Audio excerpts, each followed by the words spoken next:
Should I say, do you remember, is it Italians were wogs and Greeks were wops, or was it the Greeks were wogs and the Italians were wops?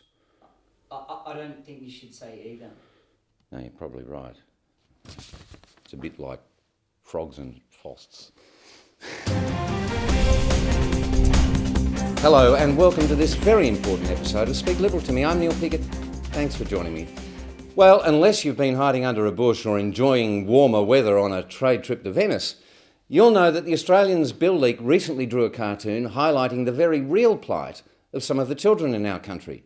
Children that need our help.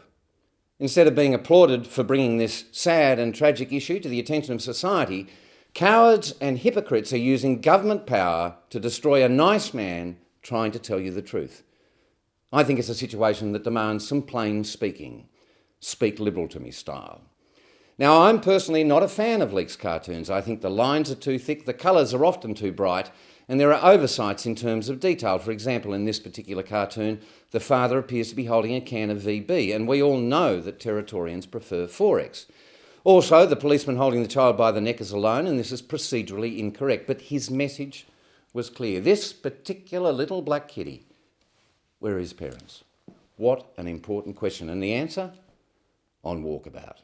Of course, there are many wonderful Aboriginals, and Leak's cartoon, in a balanced way, very nicely depicts a neatly groomed Aboriginal policeman. But that must not blind us to the crisis. A crisis in parenting, yes, but more importantly, a crisis in free speech. The ABC, given $1 billion a year by taxpayers, has led a lynch mob calling for Leak's head. That same one-eyed ABC that's whipped up a storm over gay rights and has not devoted 1 minute of its time to gay people who become straight and enjoy happy conventional marriages, that continues to produce biased coverage of children in detention and hasn't spent 1 cent talking to the happy children who get their faces painted every day in this country for free by professional artists trained at government expense, that hasn't bothered to look at the issues of broader social concern, like the torture being inflicted on underperforming Chinese students by their parents, or inbreeding amongst ultra-Orthodox Jews.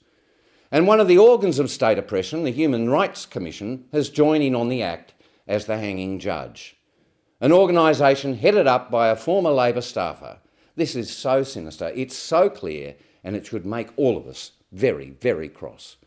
Arms of government, Australia's biggest media organisation, and the Human Rights Commission, acting as one to demonise an honest man with a social conscience and silence him to prevent a challenge to their leftist ideology. Leftist ideology that says we should throw more money at these parents, despite copious evidence that they'll just spend it on beer and chips. But what's most at risk here is not children, but something that is central to the Australian character, our sense of humour. Are the ABC and the Human Rights Commission saying that we shouldn't have a laugh? We all know someone who loves to tell Aboriginal jokes or stereotype those of Asian heritage for a laugh. Are those casually racist people also out of line? Does this mean that we'll be having barbecues this summer in the privacy of our own homes without any towelhead jokes? Will important parts of the Australian vernacular be forced from our daily conversations? Can we get some clarity? Can we call our mates China or people who arrive by sea refos? These are not terms of hatred or lack of tolerance. In fact, they're quite the opposite. They're terms of endearment, of inclusion, of friendship, much in the same way that we joke about our closest mates, their wives' breasts, or New Zealanders. There are good Aboriginal parents out there. I know one. He works in my garden. I tell him Negro jokes all the time. We laugh, and that's what's important, because a nation that laughs together stays together. That's all we have time for. Don't forget you can follow us on Twitter at #SpeakLiberalToMe. That's #SpeakLiberal2Me.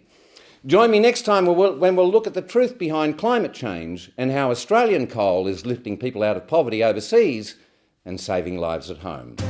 I've been Neil Pickett. Thanks for speaking liberal to me. Well, that's it then. The Italians were the wops and the Greeks were the wobs. That's, yeah, absolutely, sir.